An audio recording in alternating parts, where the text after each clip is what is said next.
पैदल चले मजदूर, रेल और बस सेवा बंद कर दी, उद्योग चौपट कर दिए, व्यापार चौपट कर दिया, होटल इंडस्ट्री चौपट कर दी, बाजार खत्म कर दिए और कहा मेरे पे यकीन करो तो कोरोना खत्म हुआ तो बताओ।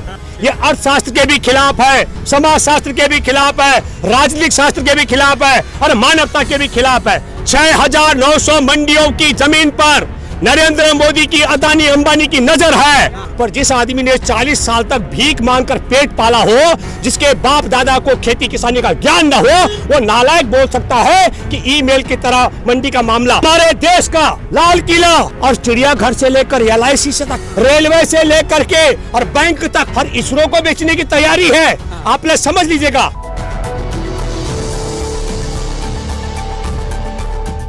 प्रधानमंत्री समझाते हैं तो प्रधानमंत्री जी से मैं ये जरा जानना चाहता हूं, प्रधानमंत्री ने हमारे देशवासियों को समझाया था कि आप लोग मुझे वोट देंगे तो आप सबको 15-15 लाख रुपए मिलेगा।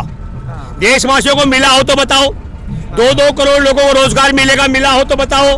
किसानों को लाभकारी मूल्य मिला हो तो बताओ। सबके अच्छे दिन आए हो तो बताओ। फिर प्रधानमंत्री ने रात को ताली बजाई और ताली बजा करके कहा नोटबंदी करके देश में आतंकवाद खत्म हो जाएगा। आतंकवाद खत्म हो गया तो मुझे बताओ। भ्रष्टाचार खत्म हो जाएगा, भ्रष्टाचार खत्म हुआ तो मुझे बताओ। हमारे देश में काला धन खत्म हुआ तो मुझे बताओ। प्रधानमंत्री ने दावा किया था।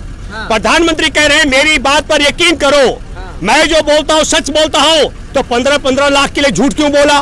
2-2 करोड़ रोजगार के लिए झूठ क्यों बोला? नोटबंदी में आतंकवाद खत्म हो जाएगा, भ्रष्टाचार खत्म हो जाएगा, काला धन खत्म हो जाएगा, झूठ क्यों बोला?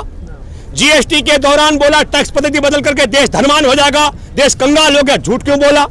और जब कोरोना काल में बोला 24 मार्च को बोला 18 दिन में हमने महाभारत जीता है और 21 दिन में हम कोरोना से जीत जाएंगे, और देश में ताला बंद करके 14 करोड़ लोग पैदल चले मजदूर, रेल और बस सेवा बंद कर दी, उद्योग चौपट कर दिए, व्यापार चौपट कर दिया, होटल इंडस्ट्री चौपट कर दी, बाजार खत्म कर दिए और कहा मेरे पे यकीन करो तो कोरोना खत्म हुआ तो बताओ। ना वैक्सीन बनी ना कोरोना खत्म हुआ। अब प्रधानमंत्री कह रहा है 15 लाख के लिए झूठ बोला, 2 करोड़ के लिए झूठ बोला, टैक्स के पद्धति पर झूठ बोला, आतंकवाद को खत्म करने की बात पर झूठ बोला, नोटबंदी पर, कोरोना के मामले में झूठ बोला, और अब कह रहा है इस काले कानून को आप मान जाओ, ये बहुत अच्छा है। मोदी जी कह रहे हैं कि आप लोग कोई ठोस वजह तो बता नहीं रहे, इसमें कमी क्या है?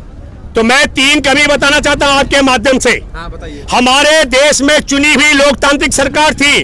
1955 में सरकार को महसूस हुआ इस कानून में क्या कहा? हाँ बता रहा हूँ कि हमारे देश में जमाखोरी करने समय किसानों को लूटा जाता है और जमाखोरी के बाद देश के उपभोक्ता को लूटा जाता है। यह बात हमारे देश के सरकार ने 1955 में जानी और जमाखोरी के खिलाफ कानून बनाया।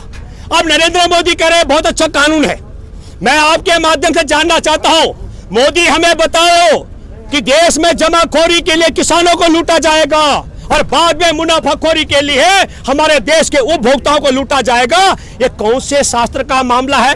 ये अर्थशास्त्र के भी खिलाफ है, समाज शास्त्र के भी खिलाफ है, राजनीतिक शास्त्र के भी खिलाफ है और मानवता के भी खिलाफ है। मैं इसलिए कहना चाह रहा हूं, नरेंद्र मोदी है तो कुछ भी कह सकते हैं। मैं दूसरा जिक्र करना चाहता हूं। दूसरी महत्वपूर्ण बात मोदी कह रहे हैं कि मंडी व्यवस्था खत्म नहीं हुई। अरे हम भी कह रहे हैं मंडी व्यवस्था खत्म नहीं होगी। पहली बात देश के उपभोक्ता किसानों सुन लो, 6,900 मंडियों की जमीन पर नरेंद्र मोदी की, अदानी अंबानी की नजर है।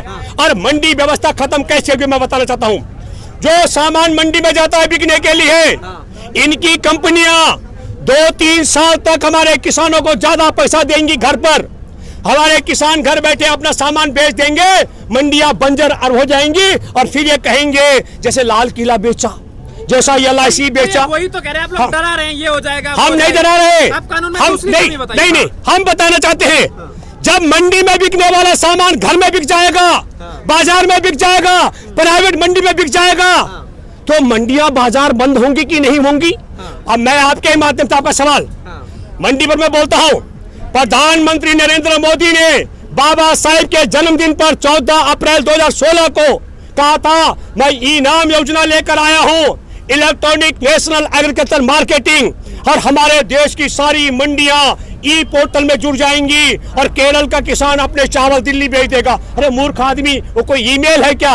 पर जिस आदमी ने 40 साल तक भीख मांगकर पेट पाला हो, जिसके बाप दादा को खेती किसानी का ज्ञान न हो, वो नालायक बोल सकता है कि ईमेल की तरह मंडी का मामला। लेकिन मैं दूसरा सवाल, अभी तक ई मंडी में हजारी मंडी के नाम जुड़ पाए हैं, पर मैं कहना चाह रहा हूं, फिर मैं दोबारा कह रहा हूं, ई नाम योजना के समय कहा गया मंडी व्यवस्था किसानों के लिए बहुत बढ़िया है और मंडी आढ़तियों के लिए बहुत बढ़िया है और उपभोक्ताओं के लिए बहुत बढ़िया। 2016 में कहा गया और 2020 में कहा मंडी व्यवस्था ठीक नहीं है, आढ़ती डकैत और क्या बिचौलिया होते हैं, इसलिए मंडी व्यवस्था। और अब तीसरी बात कह रहे, जब किसान सड़क पर आया मंडी खत्म नहीं होगी। अरे नालायक, जब मंडी में आढ़ती को कुछ नहीं मिलेगा और किसान बेचने नहीं जा सकता है, क्योंकि जहां ज्यादा पैसा है, मना किसने किया? जब ज्यादा पैसा आप किसान को पहले बाहर देने वाले हैं, तो जब अच्छी तक बात है ना अगर किसान को ज्यादा पैसा। लेकिन एक मिनट,